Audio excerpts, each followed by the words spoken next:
ഒരു സിസ്റ്റത്തിൻ്റെ അകത്ത്, ഒരു ബിസിനസ് ഫേമിൻ്റെ അകത്ത് ഒരു മാറ്റമുണ്ടാകുമ്പം ഏറ്റവും പ്രധാനപ്പെട്ടത് അത് മുകളിൽ നിന്ന് താഴോട്ട് പോകേണ്ടതാണ് ഏറ്റവും. കാരണം ലീഡറാണ്, ബിസിനസ്സിൻ്റെ അകത്ത് ലീഡറാണ് വിഷൻ ക്രിയേറ്റർ. താഴെ ഉണ്ടാകുന്ന റെസിസ്റ്റൻസുകൾ, പ്രതിരോധങ്ങളാണ് പ്രധാനം. ശ്രദ്ധിക്കേണ്ട കാര്യങ്ങളിൽ ഒന്ന്, തിരക്ക് പിടിച്ച് പെട്ടെന്ന് മാറ്റങ്ങളിലേക്ക് പോകാതിരിക്കുക. രണ്ട്, തൻ്റെ തൊട്ട് താഴെയുള്ള മീഡിയം മാനേജർമാരെ കൃത്യമായി കൺവിൻസ് ചെയ്യുക.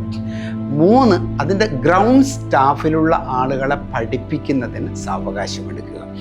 നാല്, ഈ ഗ്രൗണ്ട് സ്റ്റാഫിൻ്റെ ഇടയിൽ ഉണ്ടാകുന്ന ഈഗോ ക്ലാഷ്, പലപ്പോഴും ഒരു മാറ്റത്തിനെതിരാകുന്ന 2-3 കാര്യങ്ങളുണ്ട്. അതിലൊന്ന് തൻ്റെ ഈഗോ, 2 മാറ്റങ്ങളോട് പൊതുവെയുള്ള ഒരു നിഷേധഭാവം, മൂന്നാമത്തത് താൻ ഈ ഫേമിൽ നിന്ന് എക്സിറ്റായി പോകുമോ എന്നുള്ള ഭയം.